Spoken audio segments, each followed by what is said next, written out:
महाकाल। मैं आचार्य पंडित अमित द्विवेदी अपने YouTube channel आद्य कार्य शक्ति साधना केंद्र में आपका पुनः स्वागत करता हूं। आज का हमारा विषय है बेतोबा। बेतोबा कौन है और बेतोबा की साधना किस प्रकार से की जाती है। वास्तव में जब हम साधना क्रम की बात करते हैं तो देव योनि, यक्ष, गंधर्व इत्यादि योनियों के अलावा भूत, प्रेत, पैशाचिक, तिर्यक योनि इत्यादि इन सभी की हम साधना करते हैं। और इनमें से कुछ प्रेत ऐसे होते हैं, कुछ एक सामान्य प्रेतों को सिद्ध करना, मुंजा बनाना, बहुत से लोग मुंजा के पीछे रहते हैं, प्रेतों को मसान को सिद्ध करते हैं, लेकिन वो व्यक्ति विशेष या उस शमशान के अधिष्ठात्री किसी देवता की साधना होती है। लेकिन जब हम उस हर एक क्षेत्र में एक ग्राम देवता बैठा होता है, बाहर के लोगों के लिए वो स्थान देवता होता है, लेकिन वो उस क्षेत्र का नियंत्रण करता होता है। जैसे गांव में एक मुखिया होता है, उसी प्रकार से इन शक्तियों में भी एक मुखिया होता है जो पूरे गांव के उस क्षेत्र को, अब ये कितना बड़ा क्षेत्र है, ज़्यादा बड़ा क्षेत्र होगा तो क्षेत्रपाल बन जाएगा, शमशान के अंदर होगा तो शमशानेश्वर होगा, नदी तट पे वो मरघटेश्वर भी बन सकता है, और अगर सामान्य गाँव की बात करें तो वहाँ पर वो ग्राम देवता होता है। इस प्रकार से कुछ जगहों पर ग्राम देवियाँ भी बैठी रहती हैं, और उनमें से इसी प्रकार की एक शक्ति है बेतोबा। बेतोबा की साधना बहुत उग्र साधना है। बेतोबा सामान्यतः सहजता से किसी को दर्शन नहीं देते और इनकी साधना में कुछ विशिष्ट नियमों का पालन करना पड़ता है। दूसरी बात, बेतोबा जब जागृत होकर साधक के सामने उपस्थित होते हैं, हालांकि ऐसी शक्ति नहीं है जिसे आप अपनी स्पर्श शक्ति दे के आप उससे कोई लड्डू मंगवाओ, कोई बर्फ़ी मंगवाओ, ये उस तरीके की शक्ति नहीं है। लेकिन बेतोबा इतनी शक्तिशाली शक्ति है जो आपके समक्ष खड़ी हो सकती है और बलि को स्वीकार कर सकती है।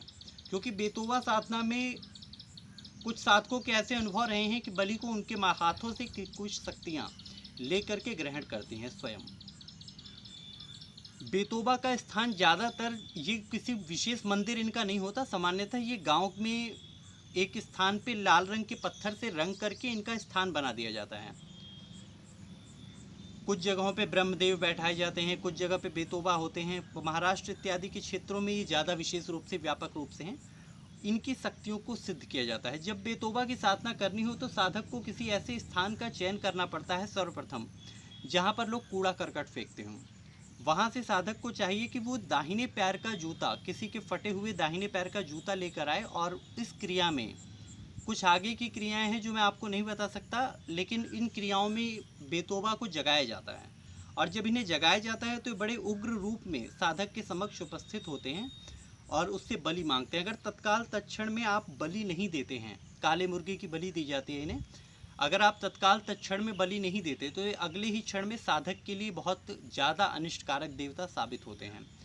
बेतोबा किसी भी प्रकार के कार्यों में साधक की सहायता कर सकते हैं। यदि साधक की कामना उचित हो, वो उनसे श्रेष्ठ काम लेता रहे तो उसकी शक्तियाँ निरंतर बढ़ती रहती हैं। लेकिन अपने उग्र स्वभाव के कारण ये साधक के शत्रुओं का विशेष रूप से नुकसान करते हैं। आपके साथ अगर बेतोबा जैसी शक्ति खड़ी होती है तो ये निश्चित है कि आपका तंत्र के माध्यम से या वैसे भी कोई हित नहीं कर सकता, क्योंकि बेतोबा स्वयं आपके शत्रुओं के लिए काल समक्ष है। जब भी इस प्रकार की साधनाओं को करें तो अपने उद्देश्य को बिल्कुल पवित्र रख करके करें। ये कभी मजबूरी हो गई, कोई ऐसी स्थिति बन गई कि साधक को कई बार अनैतिक कृत्य करने पड़ जाते हैं, लेकिन वो कभी मजबूरी आपके साथ ऐसी हो सकती है। लेकिन जब आप इस साधना को कर रहे हैं तो अपने उद्देश्य को पवित्र रखें। इस साधना को किसी भी महीने की अमावस्या से ठीक 21 दिन पहले, आपको शनिवार, रविवार, मंगलवार इस पर ध्यान मत दीजिए। सिर्फ ये ध्यान रखिए कि 21वां दिन आपका अमावस्या होना चाहिए, क्योंकि 21वां दिन आपका हर हाल में अमावस्या ही है। कई बार तिथि 6 हो जाती हैं, तो इस तरीके की दिक्कतें ना हो। आपका 21वां दिन 21वें दिन ही आना चाहिए और वो अमावस्या की रात्रि होनी चाहिए। साधक को चाहिए कि वो अपना अपने लिए एक एकांत कक्ष का प्रबंध करे। उस कक्ष में अकेले रहें। अपने कमरे में लाल रंग का बिस्तर बिछाएं, अपने बिस्तर पर लाल चादर बिछाएं और लाल रंग के कपड़े को पहन करके रहें। दिन में कम से कम एक लाल कपड़ा, शर्ट, टी शर्ट, कुछ भी आपके शरीर पे लाल रंग का वस्त्र जरूर होना चाहिए। साधना करते समय में साधक को बेतोबा के स्थान पर रात्रि काल में 11 बजे के आसपास आप चले जाइए, और लगभग आपको 11 बजे से 1 बजे के बीच में आपको जा कर के वहाँ दिए जला करके आने हैं, और आटे का हलवा और पूड़ी ये प्रसाद वहाँ पे रखना है।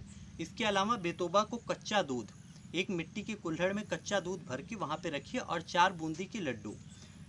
तदुपरांत आप कपूर जलाइए। कपूर पे 5 जोड़े लौंग, यानी 2-2 करके लौंग पड़ेगी 5 बार। कुल 10 लौंग जाने चाहिए। लौंग में फूल जरूर हो, बिना फूल की लौंग का प्रयोग न करें। कपूर पे आपको 10 लौंग जलानी है। मंत्र का आपको 21 बार जाप करना है और वहाँ परिक्रमा लगा करके सीधा अपने घर पे आ जाना है। इस साधना में जिस मंत्र का प्रयोग किया जाता है वो साबर मंत्र है, तो उसमें कुछ मर्यादाएं हैं जिसे ऐसे मैं आपको बता नहीं सकता। उन मंत्रों को आपको 21 बार पढ़ के उस स्थान की परिक्रमा लगा कर आ जानी है। अगर आपके पास ऐसी स्थिति है कि आप उस जगह पे परिक्रमा नहीं लगा सकते, कई बार किसी पेड़ के पास में कोई दीवार है, कोई अवरोध है जिसके कारण आप परिक्रमा नहीं लगा सकते। इस साधना में रात को 11 बजे, 10:30 बजे, कितनी दूर आपके यहाँ से बेतोबा का स्थान है इसके हिसाब से आप लाल रंग की धोती पहन के स्नान करके, घर से ही स्नान करके धोती डाल करके आप जाएं। बेतोबा के स्थान पे चमेली के तेल में सिंदूर मिलाकर उनके स्थान पर टीका लगाएं। देसी घी का वहाँ पर दीपक प्रज्वलित करें। धूप बत्ती, अगरबत्ती इत्यादि जलाएं। थोड़ा सा गोबर के कंडा सुलगा के उस पर गूगल या लोहबान की धुनी दे दें। इसके अलावा एक थाली ले जाएं। उस थाली में 4 देसी घी में पूड़ी और थोड़ा सा आटे का हलवा, लेकिन ये ध्यान रखें आटे का ही हलवा ले जाना है। एक लोटे में पानी डाल के उसमें लाल चंदन ले जाके वहाँ अर्घ दें, मतलब जल चढ़ा दें पेड़ में उनके स्थान पर। और दूसरी बात, आपको एक काम करना है और 4 बूंदी के लड्डू आपको नित्य प्रति वहाँ पे रखने हैं। कपूर जलानी है। कपूर को जला करके उस पर 5 जोड़े लौंग, अगर आप गोबर का कंडा सुलगा रहे हैं तो उस पर भी आप दे सकते हैं, अन्यथा कपूर जला के उस पर 5 जोड़े लौंग आप उस पर चढ़ाएँ। इस प्रकार से आपको नियम से ये साधना 20 दिन तक करनी है। 21वें दिन साधक को जाना है ठीक उसी प्रकार से, लेकिन अपने साथ एक ऐसा जूता लेना है जो किसी कूड़े करकट के स्थान पे, जैसे गांव में फेंक देते हैं, उस स्थान कहीं कूड़ा करकट इकट्ठा फेंका जाता है, वहां से एक दाहिने पैर का जूता प्राप्त करें। लेकिन ये जूता आपको मंगलवार या शनिवार के दिन ही उठाना है, इस बात का विशेष ध्यान रखें। दाहिने पैर का जूता आपको चाहिए।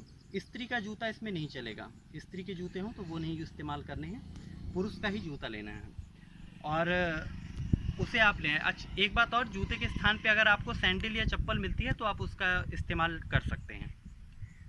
आपको वो ले आना है। उसके बाद आपको पूजा करनी है। पूजा करने के उपरांत आपको भोग नहीं देना उस दिन। अपने साथ सामग्री आपको रखनी है लेकिन आपको भोग नहीं देना है। मंत्र जाप पूरा होते समय में आपके 21 जाप होते होते बेतोबा आपके समक्ष उपस्थित होते हैं और इनकी साक्षात एक प्रतिबिंब जैसा ही आपको दिखेंगे। पूरी इनकी एक आकृति दिखेगी आपको। कई बार इनका स्वरूप भीषण भी हो जाता है तो उस समय में साधक भयभीत हो जाते हैं। स्थिर होकर रखे। रक्षा कवच का अवश्य प्रयोग करूं। आपको बैठ करके जब ये आपके समक्ष उपस्थित होते हैं, ये बलि मांगेंगे, उस दिन आपको एक काला मुर्गा ले करके जाना है। अपने साथ चक्कू रखना है। तत्काल तत्क्षण आपको बलि देनी होगी। उस मुर्गा को मारना नहीं है, किसी चीज़ से उसे बंद करके, किसी खांची वगैरह से, टोकरी से उसे ढक करके रखें। तत्काल तत्क्षण आपको ये बलि देनी होगी। सात्विक साधक इस साधना को न करें, वो इसके स्थान पे जायफल की बलि गोबर के कंडे पे दे सकते हैं और उन्हें वहाँ नारियल एक फोड़, इसके स्थान पे सात्विक साधक वहाँ पे जायफल की बलि अथवा नारियल की बलि दे करके बेतोबा को संतुष्ट कर सकते हैं। परंतु जैसा कि मैंने बताया कि फिर वो संघारात्मक शक्ति बेतोबा की इस्तेमाल नहीं कर पाएंगे। बाकी वो उनकी सहायता पूरी करेगा, उनकी सुरक्षा करेगा, लेकिन वो संहार के कार्यों को तत्काल तत्क्षण कभी नहीं करेगा आपके लिए। तामसिक साधकों के लिए ये करेंगे, लेकिन इसका उतना ही बड़ा नुकसान आपके जीवन में आपको भुगतना पड़ेगा। और ये नुकसान एक जन्मों के नहीं होते। ऐसा भी नहीं है कि आपने आज किया आज ही नुकसान हुआ। अगले जन्म में आपको कितनी गंदी सजा मिलेगी, आपका अगला जन्म भी बर्बाद होगा। इस जन्म में आपके माध्यम से आपके परिवार में किसी हो जाएगा, ये भी आपको नहीं पता पड़ेगा। छोटी सी गलतियां बहुत बड़ी बन जाती हैं आगे जाके। खास तौर पे तंत्र के माध्यम से किया गया नुकसान, अगर आप किसी का जरा सा भी नुकसान करते हैं तो वो नुकसान आपके ऊपर कई गुना ज़्यादा भारी होकर पड़ता है। तंत्र क्षेत्र में ये बिल्कुल हकीकत है। इस बात को समझ लें और इस साधना को कर सकते हैं। जो लोग साधक मंत्र प्राप्त करना चाहें वो हमारे आश्रम पर आकर के हमारे शिविर में मंत्र दीक्षा ले सकते हैं अथवा हमारे पास आकर के मंत्र जान सकते हैं। जय महाकाल।